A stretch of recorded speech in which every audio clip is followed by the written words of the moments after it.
ছাত্ৰ ছাত্ৰীসকল RS tuition চেণ্টাৰলৈ তোমালোকক স্বাগতম জনাইছোঁ। আজি আমি আলোচনা কৰিবলৈ লৈছোঁ অষ্টমমান শ্ৰেণীৰ অসমীয়া পাঠৰ পাঠ নম্বৰ 5। এইটো হৈছে ভক্ত প্ৰহ্লাদৰ প্ৰশ্নসমূহ আজি আমি এইটো ভিডিঅ'ত আলোচনা কৰিম। পাঠভিত্তিক প্ৰশ্ন উত্তৰ চোৱা। এই পাঠটো বৰ ইম্পৰ্টেণ্ট লেসন। এইটোত যিখিনি কুৱেশ্যন আছে আটাইবোৰ আমাৰ অতিকৈ দৰকাৰী, গতিকে তোমালোকে স্কিপ নকৰাকৈ ভিডিঅ'টো প্ৰথমৰ পৰা শেষলৈ চাই থাকা। আৰু যদি মোৰ আগৰ ভিডিঅ'বোৰ তোমালোকে চোৱা নাই, এতিয়াই গৈ চাই লোৱা। আৰু যদি তোমালোকক অসমীয়াৰ বাহিৰেও maths, science, social science and ইংলিছৰ কুৱেশ্যন এনচাৰ লাগে, তেতিয়াহ'লে তোমালোকে মোক কমেণ্ট কৰিবা। চেনেলটো ছাবস্ক্ৰাইব কৰি ৰাখিবা যাতে নেক্সট ভিডিঅ'বোৰ তোমালোকে অতি সোনকালে চাব পৰা। চোৱা, 1 নম্বৰটোত কি দিয়া আছে উত্তৰ দিয়া। 1 ক ভক্তপ্ৰাণ প্ৰহ্লাদ নাটিকাখনিৰ মুখ্য চৰিত্ৰ কেইটাৰ নাম লিখা। ভক্তপ্ৰাণ প্ৰহ্লাদ নাটিকাখনিৰ মুখ্য চৰিত্ৰ কেইটা হৈছে হৰি, ত্ৰিজগতৰ ত্ৰাণকৰ্তা, ভক্তবৃন্দৰ উপাস্যা দেৱতা, হিৰণ্যকশিপু দৈত্যৰাজ হৰিৰ চিৰবৈৰী, প্ৰহ্লাদ হিৰণ্যকশিপুৰ পুত্ৰ ভগৱানৰ একান্ত ভক্ত, চণ্ডামৰ্ক দৈত্যগুৰু, মহাৰাণী হৈছে হিৰণ্যকশিপুৰ পত্নী দৈত্যৰাণী আৰু প্ৰহ্লাদৰ মাক। শুনা, নাটিকাখনিৰ কেইটা দৃশ্যত বিভক্ত? এইটো হৈছে নাটিকাখনি 5টা দৃশ্যত বিভক্ত। ইম্পৰ্টেণ্ট কথা মনত ৰাখিবা। প্ৰহ্লাদৰ পিতৃৰ নাম কি? প্ৰহ্লাদৰ পিতৃৰ নাম হৈছে হিৰণ্যকশিপু। হিৰণ্যকশিপুৰ ভাতৃৰ নাম কি আছিল? হিৰণ্যকশিপুৰ ভাতৃৰ নাম আছিল হিৰণ্যাক্ষ। হৰিৰ প্ৰতি প্ৰহ্লাদ কেনে ভক্ত আছিল? হৰিৰ প্ৰতি প্ৰহ্লাদৰ অচলা ভক্তি আছিল। হৰিৰ প্ৰতি থকা এই ভক্তিৰ কাৰণেই তেওঁ মৃত্যুক ভয় নকৰিছিল। প্ৰথম 6 নম্বৰ প্ৰশ্নটো হৈছে প্ৰহ্লাদক অসুৰীয়া শাস্ত্ৰ জ্ঞান দিবলৈ কাক নিযুক্তি দিয়া হৈছিল? প্ৰহ্লাদক অসুৰীয়া শাস্ত্ৰ জ্ঞান দিবলৈ দৈত্যগুৰু চণ্ডামৰ্কক নিযুক্তি দিয়া হৈছিল। Important question. দ্বিতীয় 6 নম্বৰটো ত্ৰিজগতৰ পতি বুলি প্ৰহ্লাদে কাক কৈছিল? ত্ৰিজগতৰ পতি বুলি প্ৰহ্লাদে হৰিক কৈছিল। তাৰে পিছৰটো স্ফটিকটোৰ পৰা ওলাই অহা আধা মানুহ আধা সিংহ ৰূপটোৰ নাম কি? স্ফটিকটোৰ পৰা ওলাই অহা আধা মানুহ আধা সিংহৰ ৰূপটোৰ নাম হ'ল নৰসিংহ। ই বিষ্ণুৰ অন্য এক অৱতাৰ, ৰূপ বা অৱতাৰ। অসুৰীয়া শাস্ত্ৰখনৰ নাম কি? Important question. অসুৰীয়া শাস্ত্ৰখনৰ নাম হৈছে ৰামায়ণ শাস্ত্ৰ। ৰামায়ণ শাস্ত্ৰ। 2 নম্বৰটোত লিখা উত্তৰ লিখা। যি ভাৱত তন্ময় হৈ আছা প্ৰহ্লাদ, তোমাৰ কাষত মই ৰৈছোহি তুমি গমেই পোৱা নাইনে? এই কথাষাৰ প্ৰহ্লাদক কোনে কৈছিল? সেই সময়ত প্ৰহ্লাদে কি ভাৱত তন্ময় হৈ আছিল? এই কথাষাৰ প্ৰহ্লাদক তেওঁৰ জ্যেষ্ঠ ভাতৃয়ে কৈছিল। প্ৰহ্লাদে সেই সময়ত সুন্দৰ প্ৰকৃতিৰ সৃষ্টিকৰ্তা হৰিৰ মহিমাৰ কথা চিন্তা কৰি আছিল। দেখিছানে কিমান শ্বৰ্ট কৰি লিখি দিছোঁ? চোৱা, খ নম্বৰটোৰ এনচাৰ চোৱা। স্ফটিক স্তম্ভ ভাঙি প্ৰভু নৰসিংহ ওলাই আহি কি কৰিছিল? তেওঁৰ গৰ্জনত দৈত্যসৱৰ কেনে অৱস্থা হৈছিল? লিখা। চোৱা, স্ফটিক স্তম্ভ ভাঙি প্ৰভু নৰসিংহ ওলাই আহি হিৰণ্যকশিপুক সামান্য এক পতংগৰ দৰে ধৰি নিজৰ উৰুত পেলাই থৈ নখেৰে বিদাৰি বধ কৰিছিল। তেওঁৰ গৰ্জনত সকলো দৈত্য ভয়ত কম্পমান হৈ মূৰ্ছা প্ৰায় হৈছিল। তাৰে পিছত 3 নম্বৰত চমুকৈ লিখিব দিছে। তাৰমানে প্ৰহ্লাদে হৰিভক্তিৰ মহিমাৰ বিষয়ে দেখুওৱা যুক্তিবোৰ একাদিক্ৰমে লিখা। এইটো অলপ লং হ'ব কাৰণ একাদিক্ৰমে লিখিব দিছে। চোৱা, প্ৰহ্লাদে হৰিভক্তিৰ মহিমাৰ বিষয়ে এনেদৰে যুক্তি দেখুৱাইছে যে হৰি ত্ৰিভুৱনৰ এগৰাকী ন্যায়ৰ মূৰ্তি। হৰিৰ মহিমা স্মৰণ কেতিয়াও অনুচিত বুলিব নোৱাৰি। তেওঁৰ মহিমাই মৃত্যুৰ ভয় থাকিলেও মুকলিকৈ সঁচা কথা ক'বলৈ সাহস যোগায়। ত্ৰিজগতৰ প্ৰতি হৰিৰ মহিমাক কোনেও অৱজ্ঞা কৰিব নোৱাৰি। হৰিৰ মহিমাই সকলো বিপদৰ পৰা ৰক্ষা কৰে। প্ৰহ্লাদৰ একান্ত যুক্তি হ'ল ৰাখে হৰি মাৰে কে কোনে। প্ৰহ্লাদৰ বিশ্বাস এই ধৰিত্ৰী, আকাশ, বতাহ, বায়ু, পানী সকলোতে পৰম পিতা হৰি সুপ্ত হৈ আছে। হৰি নোহোৱা ঠাই নায়েই। অসুৰীয়া শাস্ত্ৰজ্ঞান ল'বলৈ প্ৰহ্লাদে কিয় আপত্তি কৰিছিল? চোৱা, প্ৰহ্লাদ আছিল হৰিৰ একান্ত ভক্ত।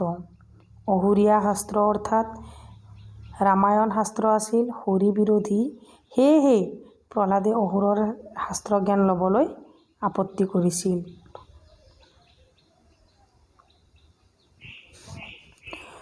হৰিক দৈত্যবংশৰ চৈৰবৈৰী বুলি দৈত্যৰাজ হিৰণ্যকশিপুই কি কৈছিল? হৰিক দৈত্যবংশৰ চিৰবৈৰী বুলি দৈত্যৰাজ হিৰণ্যকশিপুই এই কাৰণেই কৈছিল যে হৰিয়ে তেওঁৰ সহোদৰ হিৰণ্যাক্ষক বৰাহ ৰূপ ধাৰণ কৰি দাঁতেৰে খুচি হত্যা কৰিছিল। তাৰে পিছৰ প্ৰশ্নটো চোৱা, পিতৃক ক্ষমা কৰি দিবলৈ প্ৰহ্লাদে নৰসিংহৰূপী হৰিক কি বুলি কাতুৰি কৰিছিল? পিতৃক ক্ষমা কৰি দিবলৈ প্ৰহ্লাদে নৰসিংহৰূপী হৰিক এই বুলি কাকুতি কৰিছিল, হে হৰি, আমাৰ সকলোকে শুভ বুদ্ধি নি আপুনি আমাক ৰক্ষা কৰক। পিতৃৰ সকলো দোষ মাৰ্জনা কৰি ক্ষমা কৰি দিয়ক। তাৰে পিছৰ প্ৰশ্নটো চোৱা, সন্দামৰ্কই প্ৰহ্লাদক অসুৰীয়া শাস্ত্ৰজ্ঞান দিবলৈ কি বুজনি দিছিল? সন্দামৰ্কই প্ৰহ্লাদক অসুৰৰ শাস্ত্ৰজ্ঞান দিবলৈ এনেদৰে বুজনি দিছিল, চোৱা ৰাজকুমাৰ প্ৰহ্লাদ, তোমাৰ কণ্ঠত হৰি নামে শোভা নাপায়। তুমি হলা দৈত্যবংশৰ পুত্ৰ। দেৱতাৰ জয়গান গোৱাটো তোমাৰ বাবে উচিত হোৱা নাই। সেয়ে আহা ৰামায়ণ শাস্ত্ৰ পঢ়া, য'ত দৈত্য বংশৰ পৰা পৰম্পৰা শিকীয় অনেক কথা। তাৰোপৰি এনেদৰে কৈছিল, হৰিভক্তিৰ মহিমা বৰ্ণনাৰ পৰা তুমি বিৰতি থকা। নহ'লে জানাই নহয়, তোমাৰ পিতৃ দৈত্যৰাজ ক্ৰোধাগ্নিয়ে সকলোকে ভস্ম কৰি পেলাব। প্ৰশ্ন নম্বৰ, প্ৰহ্লাদে গুৰুদ্বয়ৰ বুজনি কিয় মানি লোৱা নাছিল? প্ৰহ্লাদে গুৰুদ্বয়ৰ বুজনি এই কাৰণে মানি লোৱা নাছিল যে সেই বুজনি আছিল হৰিৰ মহিমা বিৰোধী।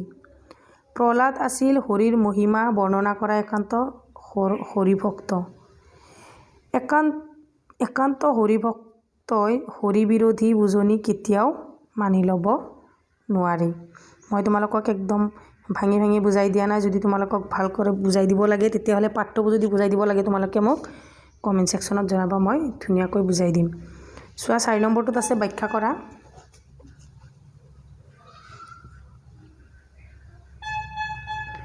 ভাৰতীয় ভক্তিধাৰাৰ ঐতিহ্যত প্ৰহ্লাদৰ কাহিনী হ'ল এক গৌৰৱময় সংযোজন। কথাফাকি ভক্তপ্ৰাণ প্ৰহ্লাদ প্ৰাৰ্থীৰ পৰা লোৱা হৈছে। কথাফাকিৰ জৰিয়তে ভাৰতীয় পৰম্পৰাগত ভক্তিধাৰাৰ ঐতিহ্যকে প্ৰকাশ কৰা হৈছে। ভাৰতীয় ভক্তিধাৰা হৈছে বৈষ্ণৱ ধৰ্ম। বিষ্ণু মহিমা, কীৰ্তন চৰ্চা আৰু ধ্যানেই এই ভক্তিধাৰাৰ মূল। এই ধৰ্ম বা ভক্তিৰ মতে বিষ্ণু বা হৰি হ'ল ত্ৰিজগতৰ পতি এক সুন্দৰ প্ৰকৃতিৰ সৃষ্টিকৰ্তা। তেওঁৱেই সকলোকে সৃষ্টি কৰিছে, পালন কৰিছে আৰু প্ৰয়োজনত ধ্বংস কৰিছে। চোৱা, ৰাখে হৰি মাৰে কোনে। এই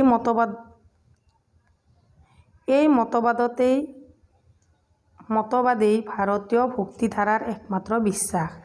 প্ৰহ্লাদৰ কাহিনীৰ জৰিয়তে এই মতবাদেই প্ৰচাৰিত হৈছে আৰু প্ৰমাণিত হৈছে। সেইকাৰণে এই কাহিনী ভাৰতীয় ভক্তিধাৰাৰ ঐতিহ্যৰ এক গৌৰৱময় সংযোজন।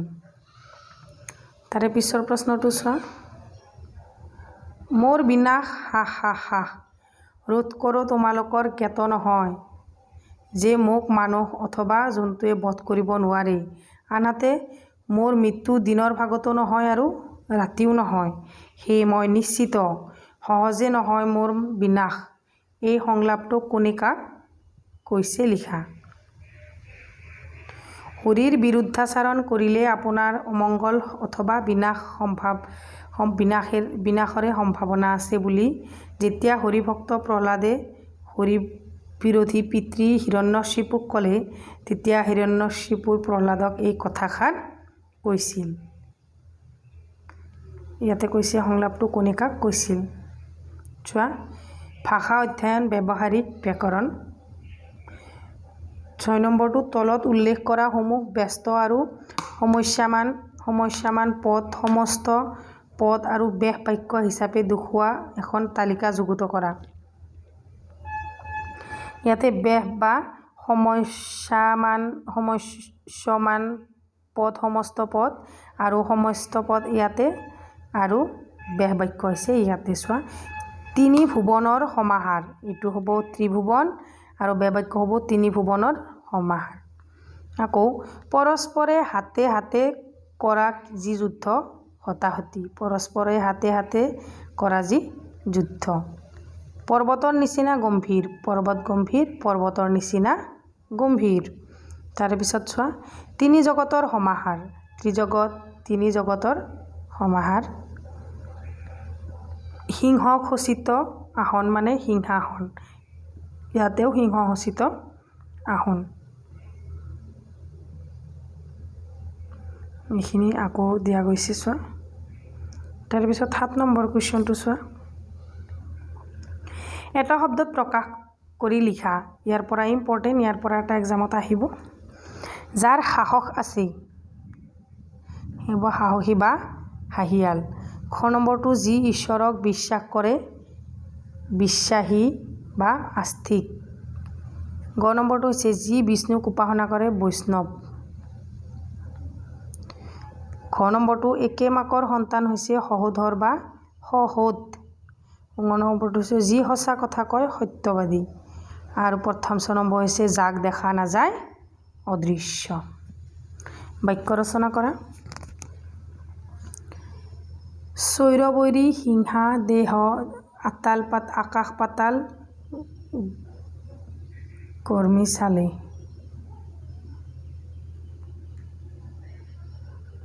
আৰু গৰিমা আৰু চালে চকুৰোৱা তুলিলে। চোৱা, এইটো হৈছে গৰিমা। চালে চকুৰোৱা আৰু শয়নে সপনে। গতিকে এনচাৰটো তেনেকৈ লিখিবা।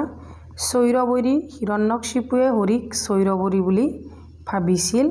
তাৰে পিছত হিংসা দেহ মানে সমাজৰ পৰা হিংসা দেহ আঁতৰ হ'লেহে শান্তি স্থাপন হয়। আকাশ পাতাল, বিপদত অধৈৰ্য হৈ আকাশ পাতাল চিন্তা কৰি থাকিলে বিপদৰ কথা উদ্ধাৰ পাব নোৱাৰি। গৰিমা, সৎ লোকৰ গুণ গৰিমাৰ প্ৰশংসা কৰিব লাগে। চালে চকুৰোৱা, কোঠাটো চালে চকুৰোৱাকৈ সজাই তুলিছে। শয়নে সপনে, প্ৰহ্লাদে শয়নে সপনে একমাত্ৰ হৰিৰ মহিমাকে চিন্তা কৰিছিল। তাৰে পিছত চোৱা, দুটামান কুৱেশ্যন। ত্ৰিজগতৰ পতি বুলি প্ৰহ্লাদে কাক কৈছিল? Important question. ত্ৰিজগতৰ পতি বুলি কবিয়ে পতি বুলি প্ৰহ্লাদে হৰিক কৈছিল। তাৰে পিছৰ প্ৰশ্নটো চোৱা, বিষ্ণুৱে প্ৰধানকৈ কেইটা অৱতাৰ ধাৰণ কৰিছিল? বিষ্ণুৱে প্ৰধানকৈ 10টা অৱতাৰ ধাৰণ কৰিছিল। মনত ৰাখিবা। ৰামায়ণ শাস্ত্ৰ কি? চোৱা, ৰামায়ণ শাস্ত্ৰ হ'ল হৰি বিৰোধী শিক্ষা থকা অসুৰীয় শাস্ত্ৰ। তাৰপিছত অসুৰীয়া শাস্ত্ৰখনৰ নাম কি?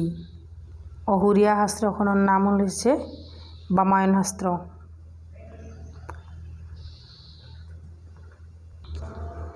তাৰপিছতো প্ৰশ্নটো চোৱা,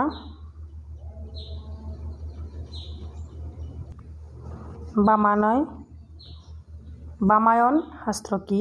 বামায়ণ শাস্ত্ৰ হ'ল হৰি বিৰোধী শিক্ষা থকা অসুৰীয় শাস্ত্ৰ। তাৰে পিছৰ প্ৰশ্নটো, অসুৰীয়া শাস্ত্ৰখনৰ নাম কি? অসুৰীয়া শাস্ত্ৰখনৰ নাম হৈছে বামায়ণ শাস্ত্ৰ। গতিকে আজিৰ ভিডিঅ'টোৰ শেষ পৰ্যায়ত আহি গৈছোঁ। চোৱা, অসুৰীয় শাস্ত্ৰখনৰ নাম কি? অসুৰীয় শাস্ত্ৰখনৰ নাম হৈছে ৰামায়ণ শাস্ত্ৰ। আৰু চণ্ডামৰ্কৰ পিতৃৰ নাম কি? চণ্ডামৰ্কৰ পিতৃৰ নাম হৈছে শুক্ৰাচাৰ্য। গতিকে আজিৰ ভিডিঅ'টো ইমানতেই সামৰিছোঁ। যদি ভিডিঅ'টো কিবা ভুল ভ্ৰান্তি হৈছে তোমালোকে কমেণ্ট ছেকশ্যনত জনাবা। যদি ভিডিঅ'টো চাই ভাল পাইছা তেতিয়াহ'লে কমেণ্ট কৰিবা। আৰু যদি তোমালোকক মেথছৰ, ছায়েন্সৰ, ছ'চিয়েল ছায়েন্স আৰু ইংলিছৰ কুৱেশ্যন আনচাৰ লাগে তোমালোকে কমেণ্ট কৰিব লাগিব। 100টা কমেণ্ট হ'লেহে মই নতুনকৈ ভিডিঅ' দিবলৈ চেষ্টা কৰিম নতুন অন্য মানে বেলেগ ছাবজেক্টৰ। গতিকে তোমালোকে যদি অসমীয়াৰ আগৰ অধ্যায়বোৰ চোৱা নাই লেচনবোৰ এতিয়াই গৈ চাই লোৱা। Thank you for ৱাটছিং।